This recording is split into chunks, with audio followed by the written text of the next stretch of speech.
Shalom, selamat pagi Bapak Ibu sekalian yang dikasihi oleh Tuhan. Kita bertemu lagi di dalam Ark of Worship Morning Devotion pada pagi hari ini. Ini momen liburan, saya berharap kebersamaan kita dengan keluarga dan orang-orang yang kita kasih membawa kebahagiaan bagi Bapak Ibu sekalian. Namun pagi ini, mari kita merenungkan sebagian dari firman Tuhan yang bisa menjadikan bekal buat hidup kita untuk menjadi lebih baik dan tahu isi hati Tuhan. Sebelum kita merenungkan firman Tuhan, mari kita berdoa terlebih dahulu. Tuhan yang Maha Baik, terima kasih untuk kemurahan-Mu. Kami bersyukur untuk kesempatan liburan dan bersama-sama dengan keluarga dan orang-orang yang kami kasihi menikmati waktu bersama-sama. Tuhan, kami berdoa supaya momen-momen seperti ini mempererat tali kasih kami sebagai keluarga, sebagai teman, sebagai sahabat, dan kami makin dikuatkan memperoleh kesegaran baru dalam dunia kerja kami nantinya. Bapa, sebelum kami memulai hari ini, kami hendak merenungkan firman Tuhan, dan biar anugerah dan penyertaan Tuhan menyertai kami di dalam perenungan kami. Tuhan Roh Kudus akan memberikan hikmat pengertian bagi kami sekalian pewahyuan untuk kami dapat mengerti kehendak Tuhan. Terima kasih untuk kemurahan-Mu Tuhan. Berkati jam perenungan kami, dalam nama Tuhan Yesus kami berdoa. Amin. Baik Bapak Ibu sekalian, kita akan buka kitab Mika pasalnya yang ketiga ayat yang pertama. Kitab Mika, pasalnya yang ketiga, ayat yang pertama. Saya akan bacakan bagi Bapak Ibu sekalian, Kitab Mika, pasalnya yang ketiga, ayat yang pertama. Judul perikopnya adalah menentang pemimpin dan nabi palsu di Israel. Ayat pertama berkata demikian, kataku, baiklah dengar, hai para kepala di Yakub, dan hai para pemimpin kaum Israel, bukankah selayaknya kamu mengetahui keadilan? Ayat 2 bagian A berkata, hai kamu yang membenci kebaikan dan yang mencintai kejahatan. Saudara, ayat ini singkat tapi memberikan makna yang cukup dalam. Bapak Ibu tahu bahwa Mika ini seorang nabi yang hidup di zaman perjanjian lama, di zaman raja-raja, di zaman Raja Yotam, Raja Ahaz, dan Raja Hizkia. Dan pada waktu itu situasi di Israel demikian bobrok. Pemerintahan raja-raja ini cenderung mementingkan kepentingan kerajaan dan tidak membela kaum miskin. Nah, kalau kita melihat dikatakan, bukankah selayaknya kamu mengetahui keadilan? Hai para kepala di Yakub dan hai para pemimpin kaum Israel. Apa yang dikatakan Mika mengusik hati kita. Seorang kepala dan seorang pemimpin selayaknya mengetahui keadilan. Kata kepala dipakai kata Rosh. Kita tahu Rosh Hasanah, kepala, the head. Ya. Jadi ini mengartikan pemimpin karena calling. Apakah dia seorang suami yang memimpin istrinya, atau ayah yang memimpin anak-anaknya, ataukah kakak yang memimpin adiknya, seorang kepala. Tapi juga dikatakan, hai para pemimpin kaum Israel, dipakai kata katshin, artinya chief ruler, commander, gitu ya. Pemimpin karena mandat, karena jabatan, karena kekuasaannya dia memperoleh mandat untuk memimpin orang-orang di bawahnya. Jadi baik kepala maupun pemimpin, Tuhan berkata melalui Mika, sudah selayaknya kamu mengetahui keadilan. Nah, ini menarik Bapak Ibu. Kata keadilan ini yang dipakai kata mispat. Ya. Mispat ini kalau diartikan itu adalah keadilan, peraturan, hukum, atau penghukuman atau penghakiman. Dan kata mispat ini, di perjanjian lama Alkitab bahasa Ibrani, muncul 424 kali dalam 406 ayat di dalam Alkitab. Jadi demikian banyak, sangat sering disebut kata mispat ini, keadilan. Nah, arti kata literalnya mispat adalah cara yang benar bagi seseorang untuk membawakan diri dan cara yang benar untuk memperlakukan orang lain. Cara yang benar bagi kita ya untuk membawa diri dan memperlakukan orang lain. Dan hampir sama seperti hukum kasih yang kedua. Memperlakukan orang lain sebagaimana diri kita ingin diperlakukan. Ada banyak padanan kata yang relevan dengan mispat, ya. Di antaranya adalah sadaka. Dari kata sadaka atau sedaka atau sidik, ini kita sering dengar kata sodakoh gitu ya dalam bahasa Indonesia. Tapi kata sadaka ini juga artinya adalah adil, benar begitu ya. Atau ada lagi kata dikayosune atau emet atau aletheia. Nah, kata-kata ini hampir sama, hanya penggunaannya berbeda-beda. Nah, kita akan lebih banyak berkonsentrasi kepada kata mispat. Kenapa? Karena sebagai seorang pemimpin, dia bertanggung jawab membawa orang lain, membawa yang dipimpinnya untuk menuju arah yang benar. Dan itu yang Tuhan mau. Kita mengerti peran kita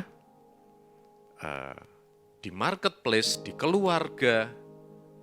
Dulu kita menjadi orang yang dipimpin ketika kita menjadi anak-anak. Semasa kita kanak-kanak atau semasa kita menjadi murid di salah satu sekolah, kita menjadi orang yang dipimpin oleh orang lain.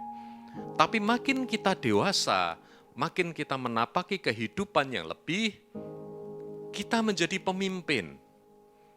Kita memimpin anak-anak kita. Kita memimpin bawahan kita. Kita memimpin mungkin murid-murid kita kalau kita mengajar di sekolah.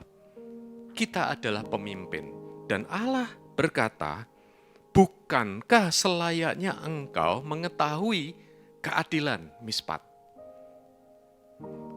Saya akan bacakan terjemahan dalam ayat Mika tadi, dalam terjemahan firman Allah yang hidup. Dikatakan demikian, dengarkanlah hai kamu para pemimpin Israel, kamu seharusnya mengetahui mana yang benar dan mana yang salah. Jadi kata mispat ini diterjemahkan menjadi mengetahui mana yang benar dan mana yang salah. Kalau dalam Alkitab terjemahan baru diartikan keadilan, tetapi Alkitab versi firman Allah yang hidup dikatakan tahu mana yang benar dan mana yang salah. Bapak Ibu sekalian, bukankah ini basic yang harus dipunyai seorang pemimpin? Kalau Bapak Ibu sekalian perhatikan di film-film Marvel begitu ya, seri Marvel Cinematic Universe, mereka sudah tidak lagi berfokus kepada tokoh-tokoh utama yang dianggap dalam tanda kutip tua, Iron Man, Captain America, Hulk dan lain sebagainya.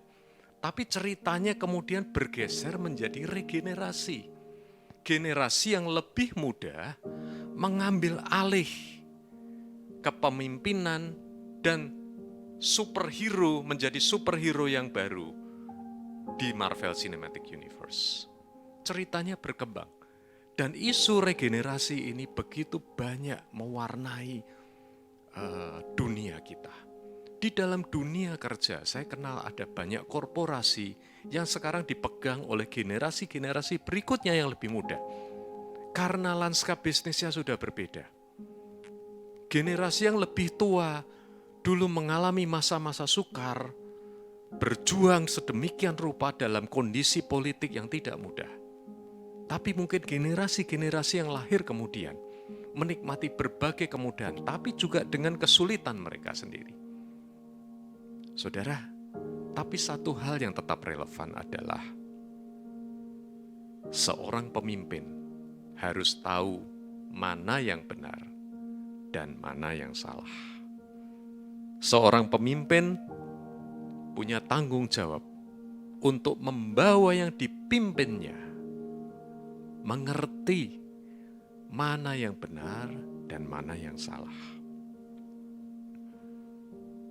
Saudara, saya ajak Bapak Ibu sekalian membuka kitab Mazmur pasal 33. Mazmur pasal 33 ayat yang kelima.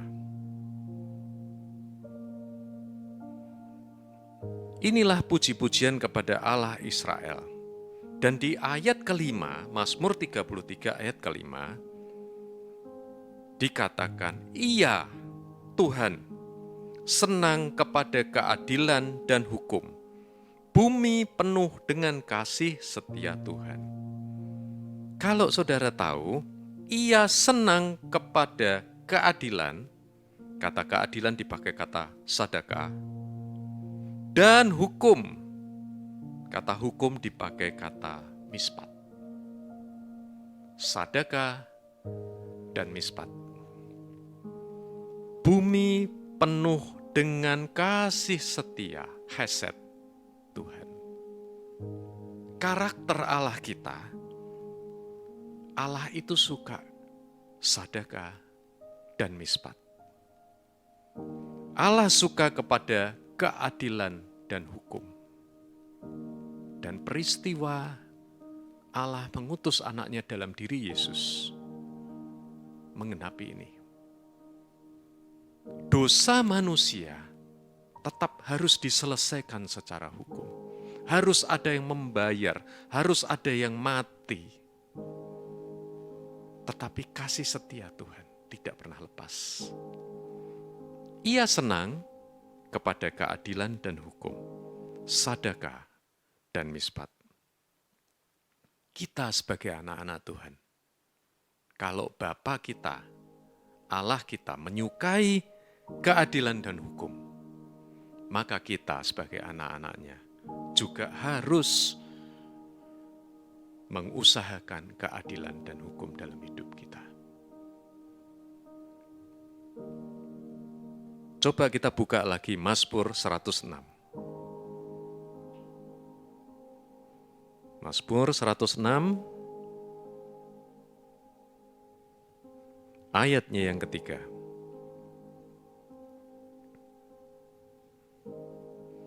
Mazmur 106 ayat yang ketiga. Firman Tuhan berkata demikian, berbahagialah orang-orang yang berpegang pada hukum, yang melakukan keadilan di segala waktu. Kata hukum di sini, berbahagialah orang-orang yang berpegang pada hukum, memakai kata mispat. Yang melakukan keadilan, sadaka, di sepanjang waktu. Kata mispat dan sadaka, keadilan dan hukum, keadilan dan hukum. Ini muncul banyak sekali dalam Alkitab, saudara. Sebab ini yang menjadi hati Allah. Hati Tuhan kita. Dan kita sebagai seorang pemimpin harus mengusahakannya dalam hidup kita. Nah, kalau kita kembali ke Mika tadi. Mika hidup di zaman di mana keadilan dan hukum demikian rusak. Mungkin ini mirip dengan masa-masa kita sekarang, begitu ya. Hukum bisa dibeli, keadilan diputar balikkan.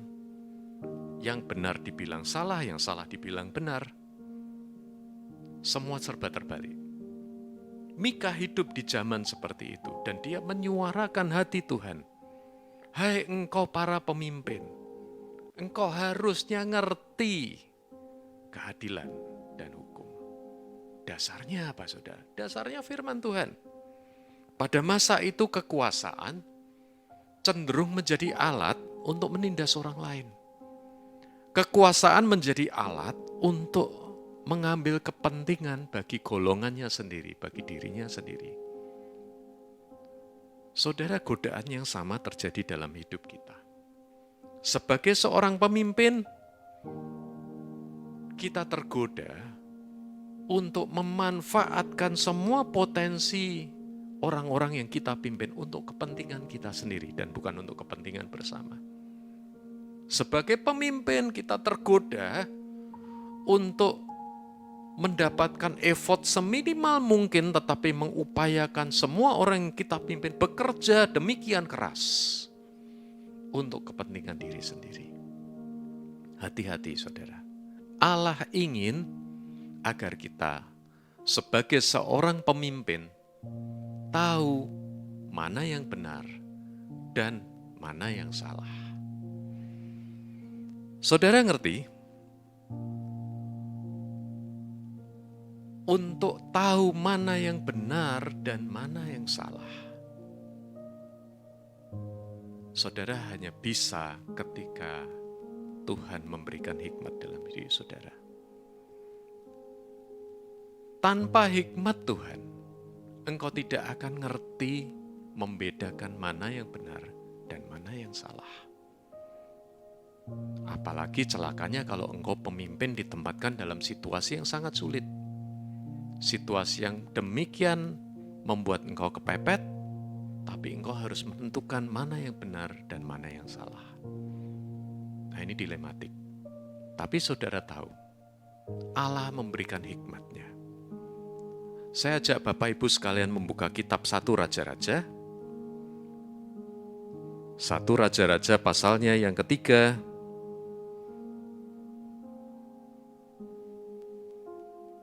Ini cerita tentang Salomo.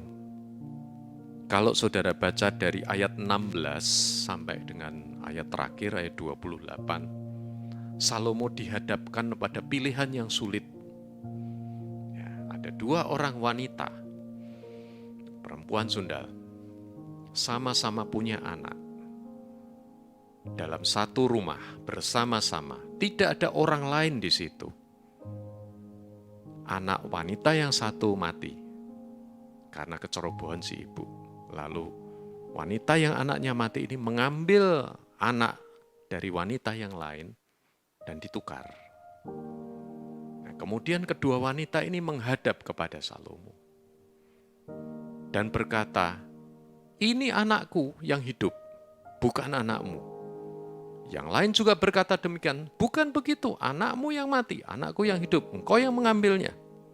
Tidak ada saksi siapapun. Tapi kita tahu Salomo dengan hikmat Allah bisa tahu mana yang betul-betul ibunya. Kita baca ayat yang ke-28, Bapak Ibu. Ketika seluruh orang Israel mendengar keputusan hukum yang diberikan raja, keputusan hukum, mispat, maka takutlah mereka kepada raja, sebab mereka melihat bahwa hikmat daripada Allah ada dalam hatinya untuk melakukan keadilan. Keadilan ini mispat, saudara. Saudara ngerti? Pentingnya mispat bagi seorang pemimpin. Ketika dihadapkan dalam situasi yang menjepit dia, dengan hikmat Allah, dia bisa membedakan mana yang benar dan mana yang salah. Dan karena tindakan ini dikatakan, takutlah mereka kepada raja, segan. Sebab mereka tahu rajanya punya hikmat untuk tahu mana yang benar dan mana yang salah. Dan hatinya condong kepada hukum yang adil. Yang benar dikatakan benar, yang salah dikatakan salah. Saudara, ini loh saudara. Tugas seorang pemimpin itu menetapkan, menunjukkan kepada yang dipimpin, ini loh yang benar, ini yang salah. Oleh karena itu, tindakan itu, orang lain akan bisa melihat dan mereka ngerti Oh, pemimpinku ini pemimpin yang benar, yang baik. Saudara, kita ingin anak-anak kita, generasi-generasi di bawah kita, adik-adik kita, murid-murid kita, siapapun yang kita pimpin, kita ingin mereka hidup dalam kebenaran. Tapi tugas kita sebagai seorang pemimpin menunjukkan kepada mereka bahwa kita pun mencintai keadilan dan hukum dan kebenaran. Hati Allah itu tetap ingin supaya keadilan dan kebenaran ini tetap ada di dalam dunia. Mari kita baca kitab Amos pasal yang kelima. Kitab Amos pasal yang kelima ayat yang ke-24. Ini hati Tuhan. Amos 5 ayat yang 24 dikatakan demikian. Tetapi biarlah keadilan, mispat, bergulung-gulung seperti air, dan kebenaran, sadakah, seperti sungai yang selalu mengalir. Mispat, keadilan itu membual, berbual-bual. Dikatakan to roll down, to roll away. Semula hanya dari sesuatu yang kecil, bergulung-gulung menjadi besar. Dari atas bergulung-gulung ke bawah. Dan makin menjauh gulungannya makin besar, gelombangnya makin besar. Itu hati Tuhan. Keadilan bergulung-gulung seperti air. Dan kebenaran, sadakah, seperti sungai yang selalu mengalir. Yang konstan, yang permanen. Enduring, saudara. Jadi, keadilan dan kebenaran. Hati Tuhan ingin semuanya itu tetap ada, overflowing di dunia kita. Dan kita yang harus mengusahakannya, saudara. Saudara dan saya, sebagai anak-anak Tuhan, mesti mengusahakan keadilan, hukum, dan kebenaran dalam hidup kita. Standarnya apa yang kita pakai untuk mengusahakan itu semua? Standarnya firman Tuhan, saudara. Tanpa firman Tuhan dalam hidup kita, kita tidak akan ngerti namanya kebenaran, namanya keadilan. Kalau kita baca di kitab Amsal demikian panjang, di kitab Ayub demikian panjang, ada banyak hukum-hukum, ada banyak ajaran-ajaran yang menuntun kita kepada keadilan dan kebenaran.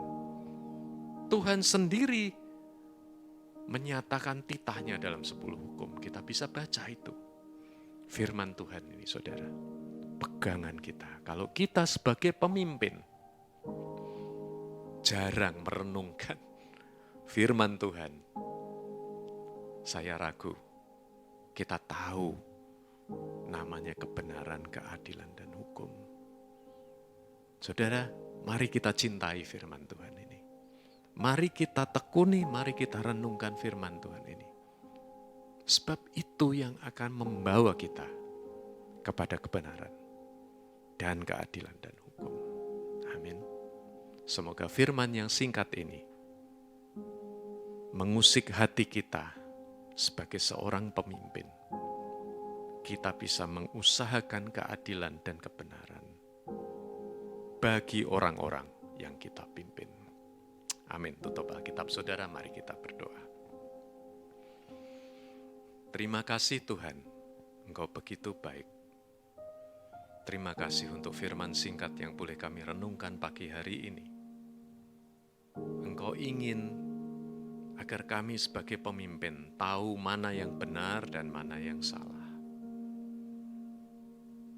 Sebab dengan demikian kami memberikan contoh yang baik bagi orang-orang yang kami pimpin. Dan kami tahu hati Tuhan, Engkau adalah Allah yang mencintai keadilan dan kebenaran. Dan Engkau ingin agar keadilan dan kebenaran dan hukum itu terus ada di dunia ini. Bapa, terima kasih untuk kemurahan-Mu. Berikan kami kesanggupan untuk menjalankan firman-Mu ini. Berikan kami kesanggupan untuk melaksanakan dalam hal-hal kecil yang kami alami hari lepas hari. Terima kasih Tuhan, kami berdoa bagi gereja-Mu di tempat ini, bagi jemaat-Mu di masa-masa liburan ini, biar Tuhan yang menyertai mereka masing-masing.